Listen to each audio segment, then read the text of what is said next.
Si on est les États-Unis, la France, et qu'on décide de faire une guerre contre un pays, on va évidemment pas dire on veut voler son pétrole, son gaz, ses richesses, on veut contrôler la zone stratégique, ça on peut pas dire.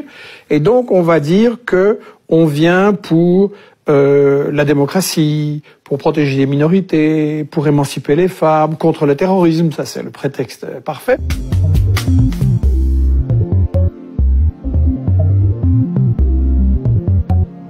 Bonjour Michel Collomb, vous êtes le fondateur et le directeur du site d'information Investigation. Vous vous êtes fait connaître auprès du grand public pour votre dénonciation de l'intervention occidentale en Libye en 2011. Que pensez alors de la situation en Algérie à l'heure actuelle?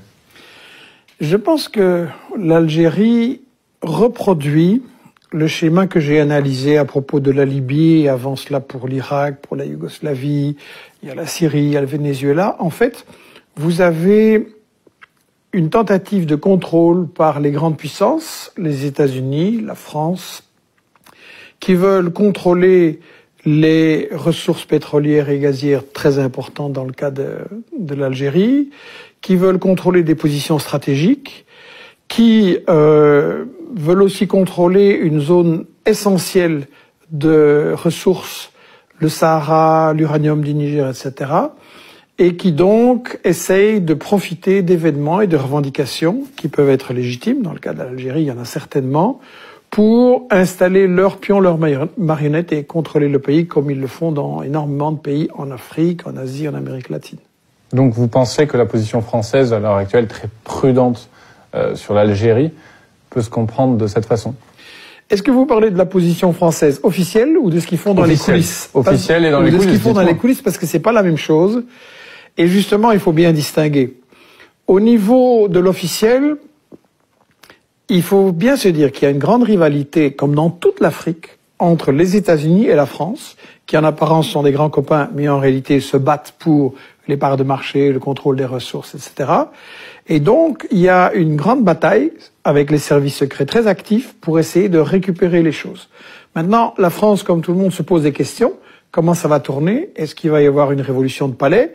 Est-ce qu'il va y avoir ce que les États-Unis font un peu partout, des regime change, installation de marionnettes? Et donc, la France, pour l'instant, peut-être joue plusieurs chevaux à la fois, ne sait pas très bien qui va l'emporter. Mais en tout cas, une chose est sûre, la France n'est pas l'ami du peuple algérien. Je parle de la France de Paris, de la France de Macron, de la France des multinationales qui sont derrière. Ça n'est pas l'ami des peuples. Et donc, pour moi, c'est la méfiance.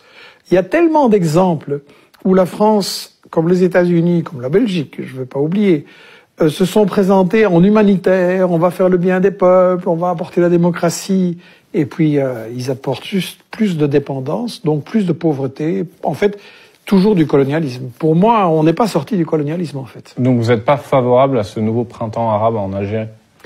Alors ça dépend ce qu'on entend par là. Si des peuples se mobilisent pour obtenir plus de démocratie, un partage des richesses honnêtes et pas comme maintenant tout dans certaines poches et les autres qui n'ont pas de boulot, et l'utilisation des ressources nationales, des ressources minières et autres pour apporter du social aux gens, je suis à fond pour, à fond. Les peuples ont le droit de décider qui doit les diriger, qu'est-ce qu'il faut faire avec leur argent, leurs ressources, avec leur économie. Si c'est une manipulation, comme Ben Saada l'a très très bien montré avec le rôle des États-Unis, la CIA aidée par Google, Facebook, Twitter, c'est un bouquin qu'on a édité aux éditions Investigation, arabesque le rôle des États-Unis derrière les soi-disant les révoltes arabes. Alors là, je suis contre. Donc il faut voir ce qu'on entend par là en fait. Une révolte populaire, oui. Une ingérence et une confiscation par les grandes puissances, non. Et alors que dans le même temps, le Venezuela, la diplomatie française se montre très